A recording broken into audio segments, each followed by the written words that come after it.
ሰላም ጤና ይስጥልን ውድ ተማሪዎቻችን እንዴት ሰነበታችሁ እንዴት ሳላችሁልን እኔ ሚኪያስ ነኝ የ11ኛ ክፍል ኬሚስትሪ መምህራችሁ ከሉሲ ብሪጅ አካዳሚ ዛሬ ደግሞ ዲስከስ የምናደርገው ዩኒት 6 ገብተናል some important oxygen containing organic compounds ዲስከስ እናደርጋለን ከዛ ውስጥ 6.4 carboxylic acid part 1ን ዛሬ ዲስከስ እናደርጋለን ስለ ካርቦክሲሊክ አሲድ ፕሮፐርቲዎች ካርቦክሲሊክ አሲዶች ፈንክሽናል ግሩፓቸው ምንድነው ምን አይነት ፕሮፐርቲ ያሳያሉ የሚለውን የምናይበት እንዴት ነው ኮመን ኔሙን አዮፓክ ኔሙን እንዴት አድርገን ነው የምንሰይመው የሚለውን ዲስከስ የምናደርግበት ቪዲዮ ወይም የመማማሪያ ክፍለ ጊዜ ይሆንላል ዲስከሽናችን ከመጀመራችን በፊት ግን www.lucybridgeacademy.com እንዳትዘነኩት እያሳሰብኩ ሐሳብ አስተያየት ካላችሁ ደግሞ ቴሌግራም ቻናላችን ላይ ሉሲ ብሪጅ አካዳሚ ሐሳብ አስተያየቶቻችሁን ከመስጠት አትቦዝኑ ምክንያቱም እኛን በደንብ ስለሚያግዘን ወደ ዛሬው ዲስከሽናችን እንገባለን ስለ ካርቦክሲሊክ አሲድ ዲስከስ ማድረግ እንጀምራለን the structure of carboxylic acid መጀመሪያ ስትራክቸሩ ምን ይመስላል ፈንክሽናል ግሩፑ ምን ይመስላል ሚለውን ከማየት እንጀምር ሁሉ ጊዜ ፈንክሽናል ግሩፑ ምን ይይዛል እንደዚህ አይነት C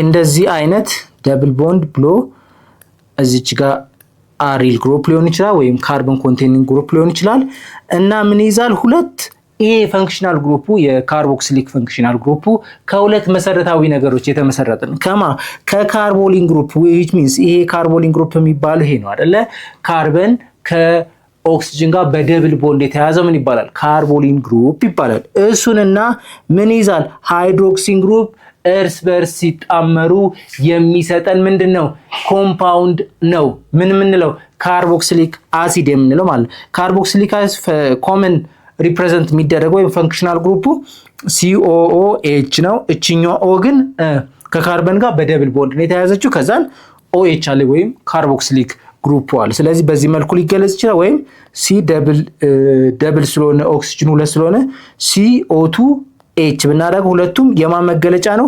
የካርቦክሲሊክ ግሩፕ ፈንክሽናል ግሩፕ ነው ማለት ነው ኦኬ ካርቦክሲሊክ አሲድ ፈንክሽናል ግሩፑ ያው እንደምታዩት ይሄንን ይመስላል በዚህ መልኩ ነው የሚቀመጠው እዚህ ጋር ምን ሊሆን ይችላል ብለናል R ለምሳሌ CH3 ሊሆን ይችላል ወይም ደግሞ ዝም ብሎ Hን ብቻ ነው ሚታዮኒክ ቢሆን ኖሮ H ብቻ ይሆናል ሌላ ኮምፓውንድ ከሆነ ደግሞ ምን ይሆናል R ግሩፕ ይኖራል ስለዚህ ካርቦክሲሊክ ግሩፕ ነው ኦኬ ሳቹሬትድ ሞኖ ካርቦክሲሊክ አሲድን ደግሞ ዲስከስ እናደርጋለን ሳቹሬትድ ሞኖ ካርቦክሲሊክ አሲድ ላይ ጀነራል ስትራክቸሩ ምንድነው በአር ፈንታ እዚህ ጋርም ያለው እዚህ ጋር ያወራን ያለ ነው አር ምን ልትሆን ትችላለች እዚህ ጋር አር ብለን የምንተዋት ነገር አር ልትሆን ትችላለች obviously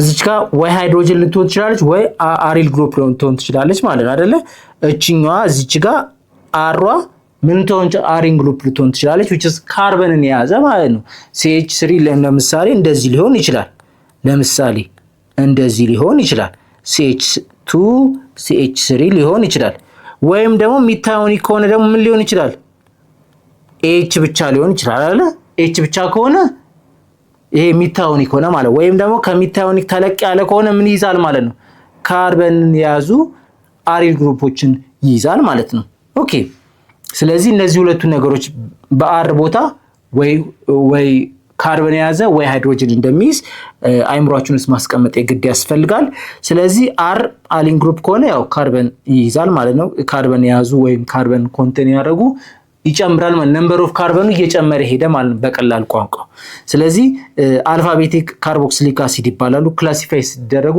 አልፋቤቲክ ምን ይባላሉ ካርቦክሲሊክ አሲድ ይባላሉ ማለት ነው ኦኬ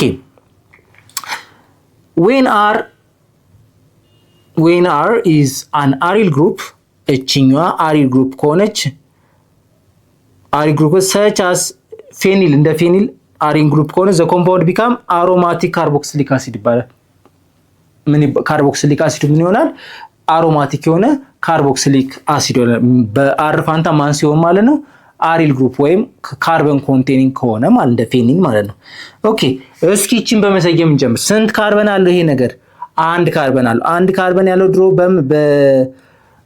ካርቦክሲሊክ አሲድ ከመማራችን በፊት ምንድነው የምናደርገው?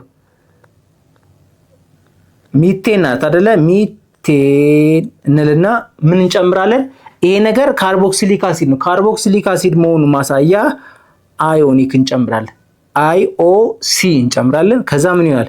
ይሄ ነገር ካርቦክሲሊክ አሲድ አይደል? ካርቦክሲሊክ አሲድ። እዚህ ጋርስ 2 ካርበን አለው። 2 ካርበን ደግሞ ምንድነው? ኢቴን አይደለ? ከዛን አዮኒክ እንጨምራለን። ምን አሲድ ነው አይደለ? ኤስ 1 2 3 ካርበን አይደለ? 3 ካርበን ምንድነው? ፕሮፔን አይደለ? ከዛ ምን እንጨምራለን? አዮኒክ IOC ምንድነው? ይሄ አሲድ። ስለዚህ እንደዚህ አድርገን እንሰየማለን። 2 አይነት አሰያየም መንገድ አለ። እሱም በኋላ ለማየት እንሞክራለን። ግን ይሄ ሚታዮኒክ አሲድ፣ ኢታዮኒክ አሲድ እና ፕሮፓዮኒክ አሲድ ነው። ይኸውላችሁ ሁሉም ምንድነው? ካርቦክሲሊክ አሲድ። ለምንድን ነው ካርቦክሲሊክ አሲድ የተባሉት? ምክንያቱም ፈንክሽናል ግሩፕ ላይ ካርቦክሲሊክ አሲድ ከሆነ 2 መሰረታዊ ነገር መያዝ አለበት አልና ማንና ማንን? ካርቦሊን ግሩፑን። ካርቦሊን ግሩፕ የሚባለው ምንድነው? ካርበን ከኦክሲጅን ጋር በደብል ቦንድ የሚፈጥረው ማለት ነው። ሌላስ ሃይድሮክሲን ግሩፕ ወይም OH ግሩፓን መያዝ አለበት። ሁለቱንም ስላሟላ ይሄ ነገር ምንድነው? ትክክል ነው፣ ካርቦክሲሊክ አሲድ ነው እንላለን ማለት። ስለዚህ አዮኒክ አሲድ እያልን ሚታዮኒክ አሲድ፣ ኢታዮኒክ አሲድ፣ ፕሮፓዮኒክ አሲድ እያልን ምን ማድረግ እንችላለን? መሰየም እንችላለን ማለት ነው። ዳይ ኤንድ ትራይ ካርቦክሲሊክ አሲድ። ካርቦክሲሊክ አሲድ ኮንቴን ካርቦክሲሊክ አሲዶቹ በአንድ ኮምፓውንድ ውስጥ ነው እያወራን ያለ ነው። 2 ከሆነ 2 ሲ ደብል ቦንድ ኦ እና እንደዚህ ያለ 2 ከያዘ ምን ይባላል? ዳይ ይባላል። ዳይ ማለት ምን እንደሚያመለክተው 2 ማለት አይደለ? 2 ይዟል እያለ እየነገር ነው። ይሄ ምን ይባላል? ዳይ ካርቦክሲሊክ አሲድ ይባላል። የዚህን ትምህርት ሙሉ ክፍል ማግኘት የምትፈልጉ ከሆነ በሉሲ ብሪጅ አካዳሚ ዌብሳይታችን ወይም በሞባይል አፕሊኬሽናችን ማግኘት የምትችሉ መሆኑን እየገለጽን መልካም ትምህርት እንላለን።